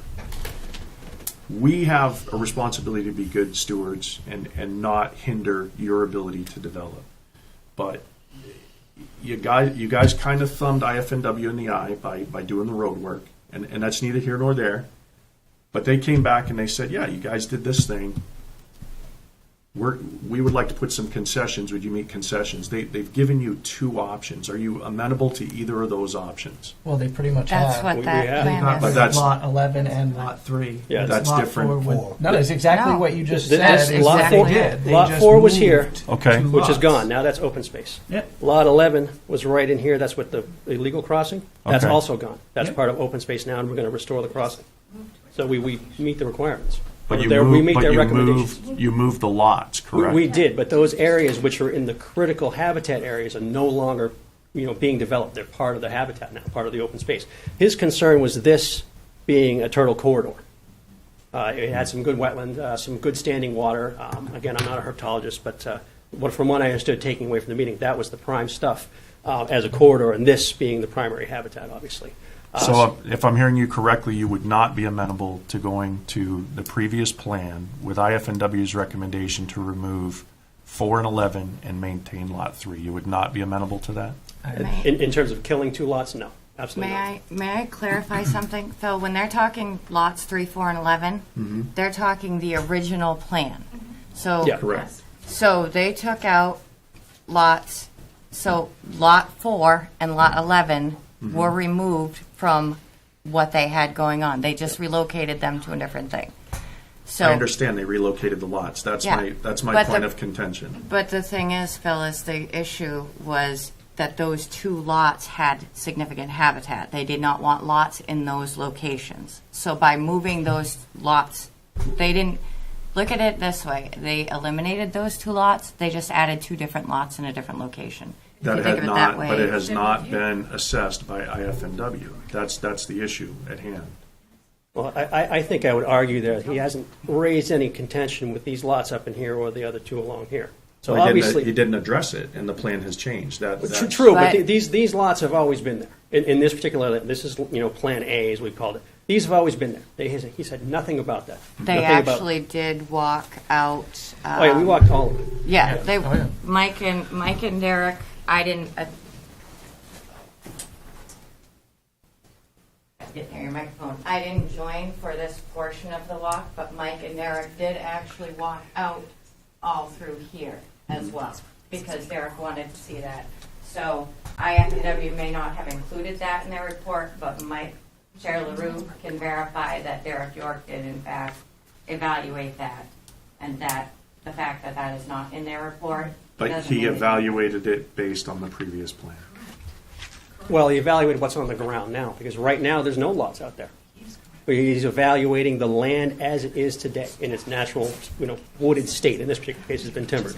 This wetland was not identified as being beneficial for turtle habitat at all. And these lots here, he found no other habitat at all that at least that he mentioned to me, was critical and that would require anything on behalf of us to move lots or do any no-cut zones, anything like that. So by moving it here, we're moving it to an area that at least I took away from the meeting that he had no concerns with. And he did actually go into that area specifically because he had that plan and he wanted I to understand that evaluate. there were miscommunications But- and misinterpretations, but all I have to go on, I was not on that site walk. I'll concede that all day. All I have to go on is what they put on paper. Yes, and what I'm. And this is what is going to be on our record for the town, that we made a decision based on IFNW's recommendation. And they are saying, they've offered 2 courses of action.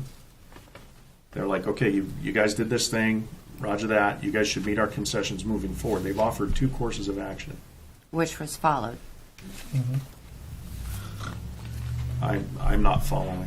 And I'm not trying to be difficult, but I'm not. I'm not I tracking. understand that. But what I'm saying to you is, as somebody who was at the site walk, and with your chair having been there, Derek York, with his dog, who is trained to sniff out these things, wanted to walk into that particular corner because that corner of that lot that's there has some marked wetlands on it. So he wanted to explore that to see what type of habitat that would be and if it should be a matter of concern. Would Mike went with IFNW him. be willing to take a look at this plan and offer an opinion? And with their opinion on this change, then I could agree to it, but we're comparing apples and oranges. Well, at this, I think we're getting in the weeds with IFNW and the planning board's position. Again, they're The not a planning governing board's- body. Right. We are the governing body on this, and we have to follow the land use ordinance. They're producing extra to the land use ordinance that we don't have to follow. Then why do we require it? We required it because the public wanted it, and that was something that we added to it. If I could add too, I don't think that, I think that from what I read there, they have complied with what they say. The fact that, IFNW didn't specifically say, but you can't move those lots or you can't put them anyplace else, they said, we don't want those lots here. And they've moved those. And the reason that I'm on that page is because I didn't like that to begin with. The very first time I saw it, I didn't like that lot 4 and lot 11. I didn't like that illegal wetlands crossing. I still don't. I like the fact that they're going to restore it. I don't personally see how moving the lots up there goes against what IF&W said. I do understand your point that IF&W didn't see those lots there and look at it specifically for those lots. So it's a balancing act, but I think that what Mike said too is that, we are the governing body here. And I think, my opinion is that this plan, from my opinion, meets the requirements that they said.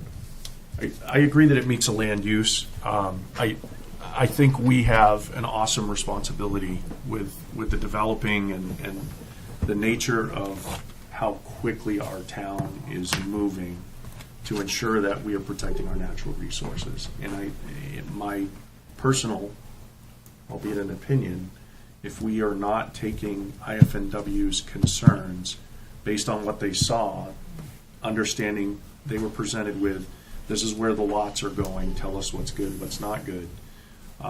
And, saying, hey, if you guys are willing to meet these concessions, we're going to, not really get too uptight about the road issue.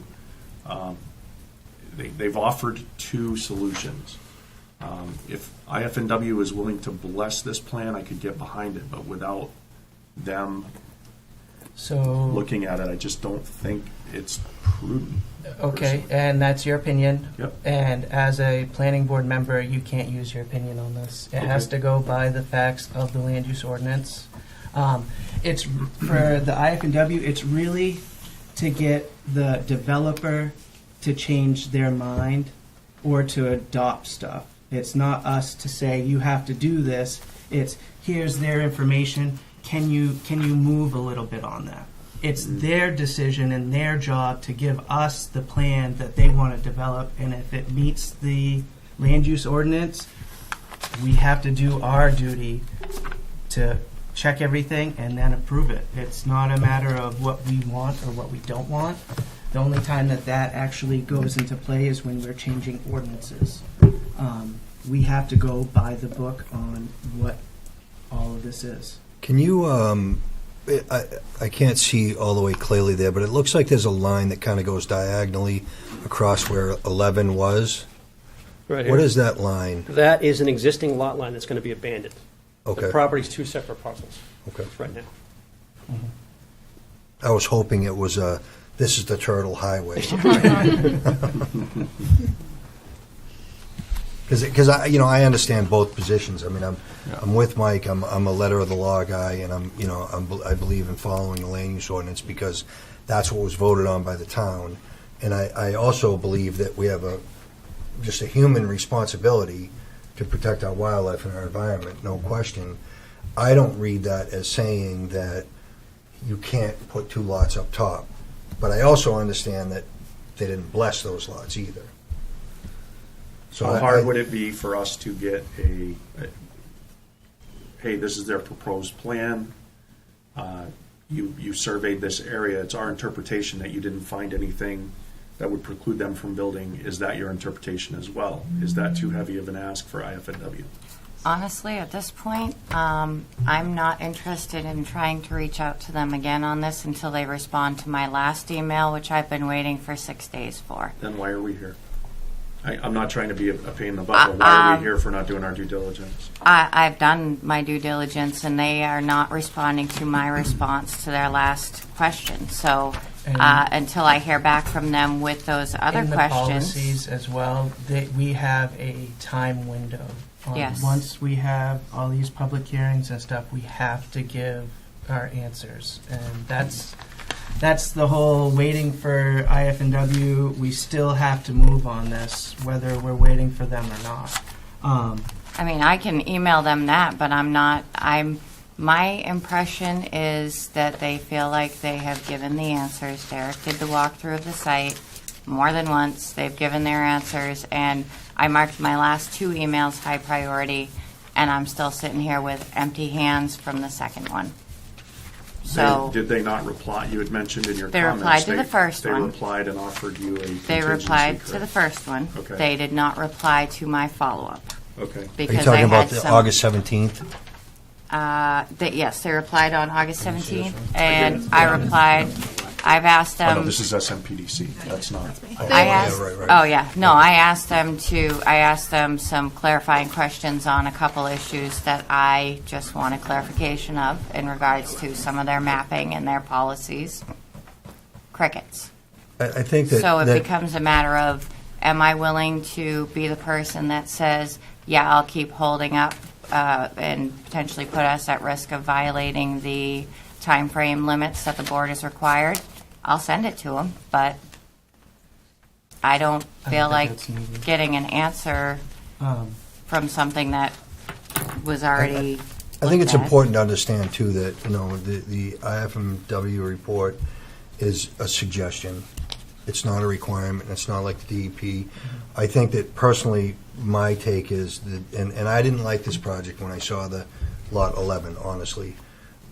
I think that the developer has bent over backwards to appease most, if not all, of the issues that we've had come up. The Turtle Highway, they get out of the Turtle Highway. They removed the cluster behind this gentleman's house. You know, so now he's going to have a house lot beside him, but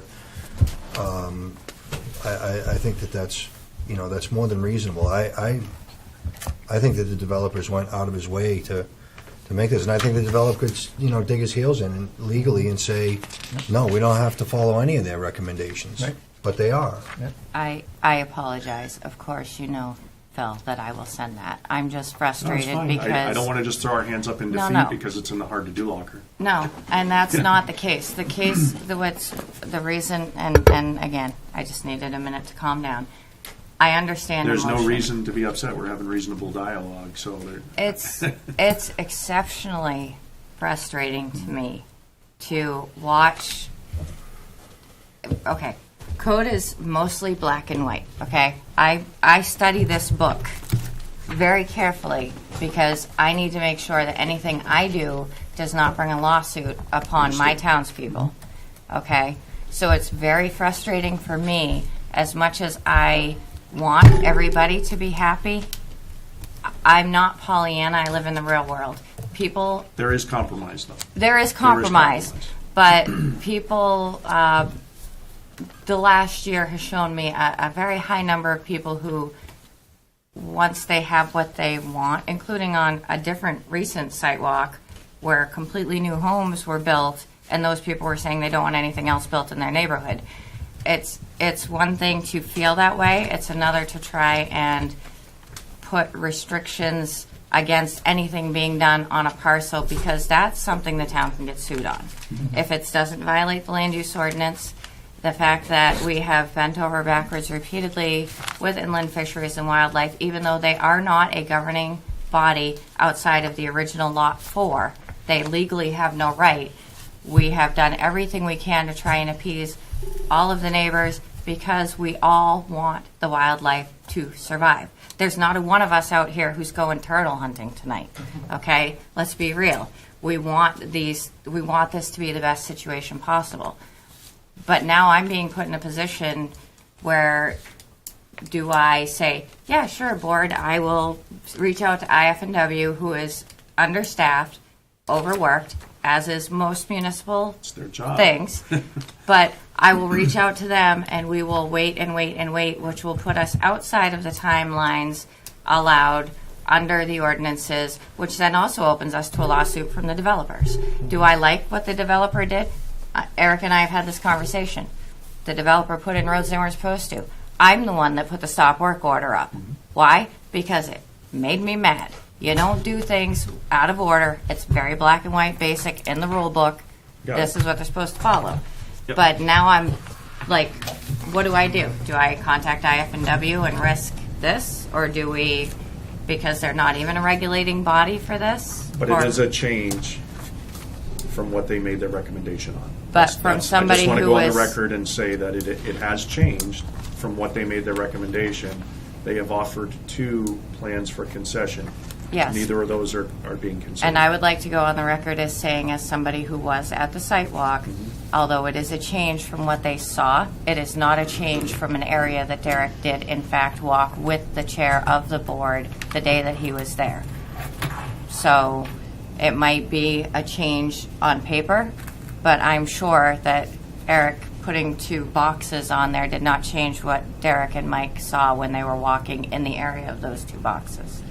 In the interest of stewardship and in being neighborly and forging good relationships with the people who are abutting your development, would you be amenable to allowing her to inquire from IFNW?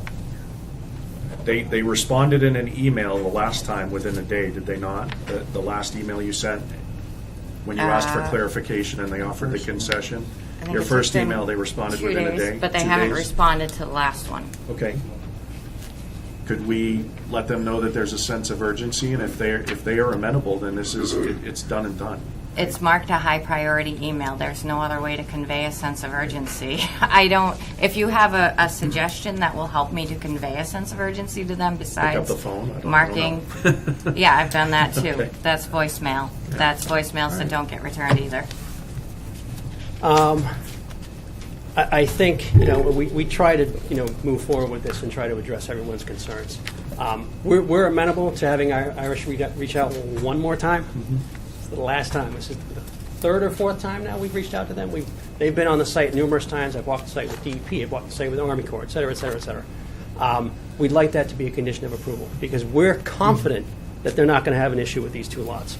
And if they come back and say, well, the new lots 10 and 11, no, they can't go there, then we're back to, Plan A, Plan C, or Plan Z. Who knows? At that point, we'll have to reopen the whole process again, and that's on us. I think that's a reasonable ask, is it not? And if that is a reasonable ask, I would make a motion. There's got to be a time limit. I mean, we can't We're already dragging this on for Yeah. too long. I actually have a different question. The new road, the new part of the road, The right of way? the right of way, This one. is that going to be up to standards? Nope, or that's just going to be gravel. Sorry. Or paved if they want to pave it. Okay. Yeah, it's just like the one we saw up on Diamond Hill this afternoon. Yep. Same- Because common it's drive. only two Only lots. Exactly. Okay. And there's a note on the plan that The these front 2 are getting access from the alley pond. Exactly. Okay. Do you have anything to add, Jerry? I've been listening. I agree with everything that's been said. We have the ordinances we got to follow. I agree with what Phil said. I don't like the fact that they just moved down and it's something new, and I think IFNW should weigh in. So I'm right in the middle between both. I can see both sides. I've been there with something that we had before the board as well, so I know. And if you're that confident in IFNW, if everybody who's here is that confident that that was IFNW's assertion of that being a good area to develop, then what's the harm in conditioning it? We'll approve it this evening with the condition that IFNW says, yeah, that's a good plan, run with it. I think if I could just add, if I could piggyback on that, I agree with that 100%, but I think that we should put, as was suggested, a time frame. And if IFNW can't respond in a timely manner, then we move forward. And, I think that timely manner should be 7 days or 14 days. 14 days from the date of her correspondence to IFNW. Is that reasonable? What's the first meeting in September, Irish? Or I believe it's the 7th. Okay, so how many days is that? I think that meets everybody. That's 3 weeks from today. That's. Can you get an email out before next Thursday? I'll send an email out before I leave tonight, but that All right, don't. she's good. Well, that'll give us 3 weeks then.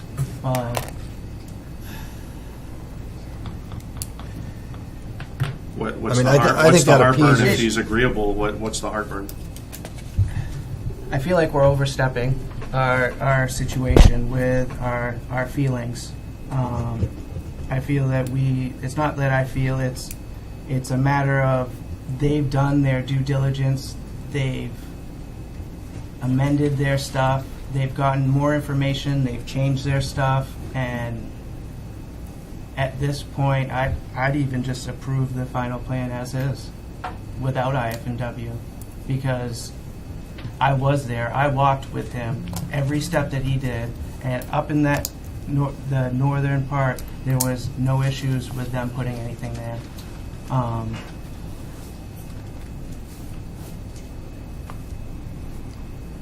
That sways weight with me for sure, because I know that Mike is environmentally conscious.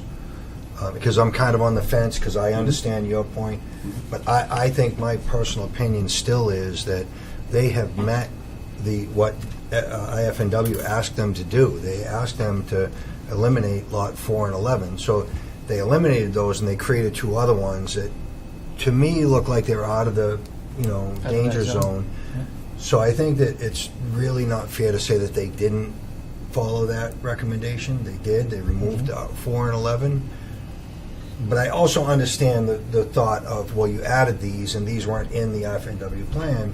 But then it goes back to, we are the governing body, and this has already been, unfairly dragged out because of understaffing. Yeah. And, it's nobody's fault necessarily that IF&W is understaffed. I mean, we all deal with that on a daily basis, I would think. I'm probably more on with you, Mike, about, I think that we should move forward with this tonight and vote on it tonight. I don't, and I mean, maybe we vote on it and approve it and make a condition that, IF&W has, I think 14 days is enough. That's more than professional. I think that's a 14 reasonable days. condition. Yeah, we're agreeable with that. Absolutely. 14 days. 14 days from whenever her letter goes. Okay. Well, I'll make a So motion. we've got to come back before you for findings of fact and signing of the plan anyway. I make a motion that we approve the final plan pending the 14 days of IF&W's response. I second that. Okay. Further discussion? All in favor? Okay, thank you. Thank you, gentlemen. Thank you. Thank you, ladies. I was only half listening. I have something else going on.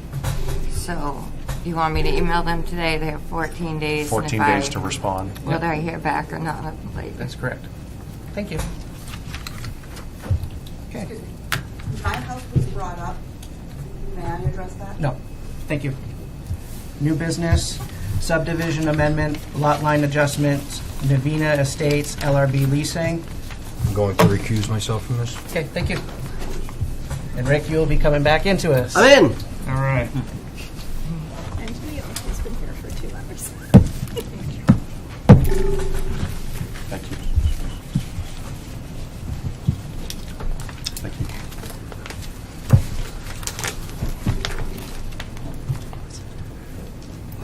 How you doing? I'm virtual tonight, so hopefully everybody can hear me.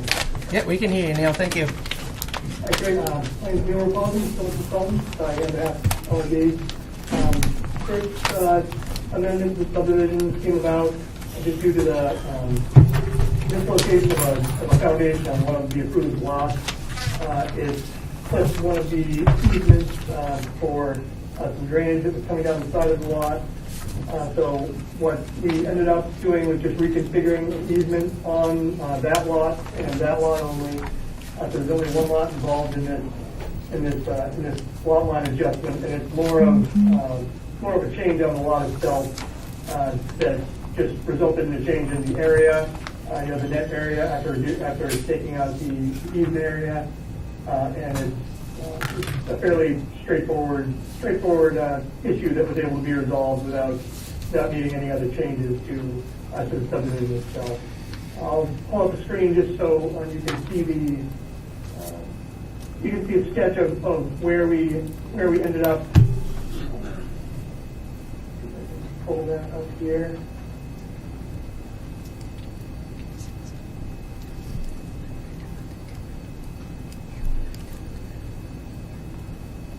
You see this partial plan coming through here? There it is. Yep. Okay. So what we had here, this foundation was placed, and then the mortgage inspection came through and just noted that it appeared that this was clipping a portion of the existing drainage easement that came through. This drainage easement only carried a small portion a flow down through, just so it didn't come across the lot here. Once we located this, went out in the field, located the foundation, we saw that anything we tried to drain through here, the way the site topography actually was in that area, when you get down, the 1 foot contours, we would have had to get into this wetland to try and drain anything through there. So looking at it, it appeared much easier just to change the easement itself and pull that through to the oversized buffer here, and that way we didn't affect any of the other lots, and we actually reduced the amount of easement on this lot, so it actually gave it a little more lot area than it had before. The developer is happy to leave this buffer area that we kept back here, just to give a little more protection to some of the beech tree that's out there. DEP wanted to be protected, and then just all we have to do is just bring the easement to this other side. And we're showing a pipe here. This is more of a driveway culvert, and we wanted to indicate where everything is going to be going in there. So when we look at the subdivision plan, this is the only change. This is this abandoned easement, and this is revised easement, which actually kind of follows the line more closely than it did originally. And so this is the only substantial change. Any of the other changes, just shifting the culverts and putting the driveway culvert in here, more amount of just the field changes that we can go through code to achieve on that side. So the overall impact is very minimal, but we're lucky in this case that the foundation didn't encroach on any of the setbacks, building setbacks, or anything like that. It was well within the building envelope. We just had to relocate the drainage easement. Okay. Any questions? No, I think it's pretty straightforward. I do remember when this was part of your major building with your apartment buildings, and there was a density issue, soil density issue, which you met that. Exceeded that, and that's still there. I mean, it's pretty straightforward. Is there any questions? Hannah, do you have anything to add? Or No. Irish? No? Essentially administrative of this Okay. at this point. So this is just approval of the subdivision amendment? Yep. Okay, so I'll make a motion that we approve this subdivision amendment. Second. Okay, further discussion? All in favor? Okay, thank you. Thank you. Thanks, guys. Appreciate it.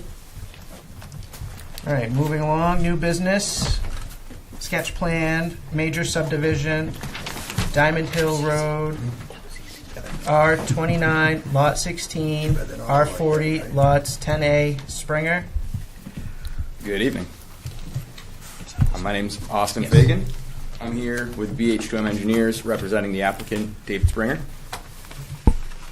So the project that we're looking at tonight is a 5-lot subdivision on a 16.7 acre of a much larger 152 acre parcel off of Diamond Hill Road. The parcel is split between Berwick and North Berwick. All proposed development is being shown within the bounds of Berwick. Per the ordinance, we have provided 2 sketch plans, one of a cluster subdivision and one of a conventional subdivision. It's the applicant's hope that the board will be in favor of the cluster layout, as it will reduce infrastructure size and also impact less natural resources that were delineated by Mark Hampton Associates on the site. So lots 1 through 4, which we'll see if I can figure out this thing. Lots 1 through 4 are proposed on the eastern side of the page. They will be accessed via an existing 50-foot right-of-way that will be extended, and the entire right-of-way will be improved to meet the local town road standards. Lot 5, further to the east, the first portion being to the west, will be located just off of the right-of-way, but will be accessed off a proposed 50-foot right-of-way. So the driveway will more or less come off of Diamond Hill Road into a right-of-way and then into the lot. This is just in case there's ever the opportunity for an expansion of the project within the North Berwick bounds, that there is an existing right-of-way that they can access the property through. As I said, wetlands, vernal pools, and other natural resources were delineated by Mark Hampton Associates. Wetlands and a stream were located in the vicinity of lots 1 through 4. Crossing that stream would require a Army Corps and, I believe, DEP permit, which is a relatively straightforward process with these. Additionally, a vernal pool was found on site, but it was towards the back of the site, and this project will not impact that whatsoever. Relatively straightforward, small amount of infrastructure, small amount of lots. If there's any questions the board has at this time, I'd be happy to answer them. Thank you. So moving with the comprehensive plan, a cluster subdivision would be more recommended because it keeps the green space and it's a lot less damaging to the wetlands around. So I would be in agreement with the cluster subdivision as well. I mean, your thoughts? I'm a fan of that. Yeah. Okay. Okay. Here. The only question I have, I don't know if I can ask this, I went to the North Berwick meeting, Paul and I did, about this, when it was shot down because of town ordinances up in North Berwick not allowing more than 10 houses without public water and all that. Yep. Where does that stand, and will that come back at some point? So at this time, the only development that is being proposed is within Berwick. There's no proposal on the table at the moment. I'm not sure what the developer may try to do in the future, but this has no jurisdiction within the North Berwick bounds. This is public utilities or private? Private well and septic Private well and systems. septic. Berwick. It's going to be public. North Berwick requires any more than 10 to have public water. And that may never come to fruition Gary? just based on those requirements. For what it's worth, regardless if they were doing the whole project at once, anything in Berwick would have to meet Berwick's ordinances, and North Berwick would have to, their stuff on their side would have to The only be. reason I'm asking is that night, I don't even know if I can talk about this, but that night. They're here, so you can. Okay, well, the question came up about services, everything serviced from the Berwick side, even though North Berwick could have all the houses, all the services, the road, everything would be. So there at was that some concern point, about they would have to do their due diligence with our resources. And that's why you'd have an easement on that one lot, just in case further development did happen. Correct. It's already there, it's in the deeds, and Right, you'd have to have 2 entrances as well. Yep. That Yeah, goes so back- the intent more or less is to, allow the possibility if the ordinance is there ever change or something comes about where they That's kinda could. where I But was that's going on with North this, Berwick that the side. possibility's still Yeah. there that this could. But that's on North Berwick side. Right. We'll have to deal with it after we deal with just this 5 lots. And realistically, if some sort of infrastructure was ever proposed additional that accessed through, the Berwick side, that would also need to come back to the board, I would imagine, for your review and approval, since they would be, changing an existing subdivision. Thanks. You answered my question. Questions? Comments? No? Okay. Awesome. Thank you. Thank you. All right. So do we want to schedule a site walk? Yes, we do. Add to the calendar? Yes. How is our calendar looking already? Does the first September, first one in September, does that sound manageable? We have something that day I want to say. Let me check. What day did you say? September 7th. I think we scheduled something for that. Yes. Beaver Dam is September 7th. Okay, then no. That's going to be a long one, too. Yeah, September 7th. So how about August 31st? It's not a planning board meeting day, it's an off day, but What day of the week is that? it's a Thursday. Thursday. Yep. That'd be better for me. I'm Since not here on the Thursdays. 7th. Would that work with you, Jerry, or? I don't know my schedule that far. Okay. Probably make it 5:30. Would that be more? I know you're It could change. pending. Yeah. Yep. Yep. So August 31st at 5:30. It works for me. Okay. Can I just ask what the habitat we'll be walking through is going to be for footwear? I'd always recommend boots. I wear them in an office. Is that so. at me? No, it's at him. Yeah, I'm looking at him. It's all fun and games till your There's- feet are itching later. There's a wet area that we'll be walking through, so you got to have He's got- that he's got his ankle LL support Bean too. gear So. In terms of what you'd like to see, we can mark out the center line. Center line, and then just the lots. Okay.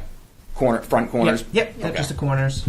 All right, so we'll do center line, front corners. So this is going to be two different. This is a site walk, but it's two different locations. Yes. Okay. Yeah. So more or less right here, you can see that from the street, pretty much all of it. I think, and I'm pretty positive that this is a mostly open area. So Okay. should be this should be an easy walk. And then that one gets a little dirtier. Okay. So. All right. Well, which location do Where are we we want to going meet? to? I would say let's meet up at the 4 lots so we can get all that done, and then we'll just move over to the 1 lot after. What road is that? Diamond Hill Road? Right off Diamond Hill? Yep. Terry, you'll send a number for Diamond Hill that we can go to in our GPS to get there? We'll find something for you. Heavy on the ish. Close to. Close-ish to where we were today. Yeah. Yep. There's an existing private right of way that goes through there. The applicant does have access to it. He already owns his property with rights to it. I'm not sure if it's a private way, so I don't know if there will be a road name for it, but it's not on Bing Maps, so we'll do a little exploring to get there. But Okay. should be able to figure it out pretty easily. Okay. Good to go. Thank you. Thank you. All right. Moving along is the second public comment.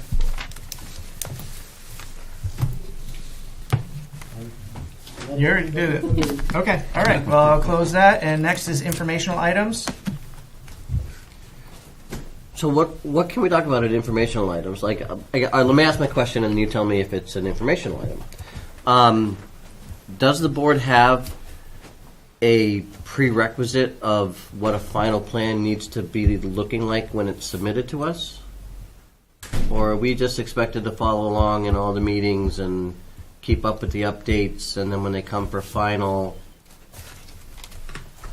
In other words, like I was talking about, a TAR's final packet. Yeah, it's huge, and I'm not going to sit here and look through every page of it, but they presented everything. Mm-hmm. And others have come with no paperwork. So I do know we provide a checklist, correct, for applicants. Do we not provide? We provide them a checklist of what's required. Everything that is required is in the subdivision section of the ordinance. We're revamping the checklist to be more utilizable for both us and the applicants. Yeah, I But know everything they need is actually right in the subdivision section of the land use ordinance. So I guess my concern, and Irish, we won't have our talk tonight. We'll do it another time, okay? But my question is, if there are simple things that are part of a subdivision application and we don't see them, for example, the mysterious blank application for that other project, I mean, it's hard for me to have all the information if I don't have all the information. But the application we've got to figure that out amongst the three of us at that table, because the application that the board members received when that first came before was not blank, because if you think either one of those two would have let that slide. I mean, I know, it's on the website in the packet, it comes up blank for me, and maybe it doesn't for others. Maybe it's a computer thing. But we should have a paper copy somewhere, because We should have a hard copy. Yeah. Yes, we did review it, and it was. And it was- I have everything. It's on the floor in my office at home. I'll be right over. Yeah. Now, that's why I'd requested it. I figured there was one. I will look for one. So I would say probably in the case of that specific project, the reason that we don't have a super thick packet of it here tonight is that it's been stretched. The final review has been stretched over so many meetings. Right. So things have come in Right. 1 or 2 times. But we this can other one was all also. today. Were you provided with a copy of the subdivision regulations? 'Cause I have they are, them. they Yep. are online, so Yep. they're a real joy to read. Yeah. Yeah. If you're having trouble sleeping at night, Yeah. I'll be reading my copy tonight. Yeah. So. Yeah. If I could add my 2 cents, I do believe that they gave a very comprehensive package that kind of summarizes everything. So there's a lot of previous information that the board would have seen already that is just reprinted and included in this. When was that, Terry? This is in your The package. package. Oh, okay. If you look through and you see what's in here, it's emails, old emails, butters, mailings, old correspondence. It's really a summary of everything. That's in tonight's packet? Yes, and I would like That's to the big reassure. packet you were just referring to. I'd like to That's a reassure tar. both Rick and Les, as the new board members, you guys are just kind of jumping in the midst of a couple of projects, but it won't be long before your old hat veterans like Phil, Mike, and Jerry over there, and the changes that come up, you will have been at the meetings for, maybe Right. missed one, but be at the next. So at the beginning, it's a little bit of a struggle, but Right. eventually it's going to all Oh, it's track still a easy. struggle. Well, I had asked Terry for a copy We're of the all riding the bylaws. struggle The bus. policies and procedures, did you get that? And I got it tonight, and I looked through it, and I didn't see a timeline for, That's in the full subdivision section. Yep. it's in, That's not in the, yeah, it's in the Which is full. on the website, on the town's website. say that again, I It's in didn't. the subdivision regulations. Okay. It's not in the policies. And So, so it's not a bylaw, then, it's a, it's an It's an actual ordinance. Yeah, okay, ordinance. okay. That's what I That was. we have to act on a timely I was fashion, thinking it was and a bylaw, has but it's those- not. Okay, yeah. okay. Article 8 is final plan for major Yep. subdivision. That gives you everything that they need. I'll be sure to on your review it. timelines, all that. You'll sleep really good. Yeah. You'll sleep really, really Yeah. good. But, Okay. or you'll have really crossed eyes, one way or the other. Mm-hmm. You know. It's pretty straightforward. It's Yeah. just a lot of reading. Yes. Yeah. Anything else for informational items? Okay. There's no further items for consideration from the esteemed Burgess Meeting Room in the depths of the Berwick Town Hall. I would like to make a motion that we adjourn. I second it. Okay. All in favor? Okay. Thank you. Good night.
Call this meeting to order.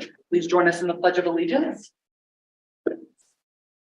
I pledge allegiance to the flag of the United States of America and to the republic for which it stands, one nation, under God, indivisible, with liberty and justice.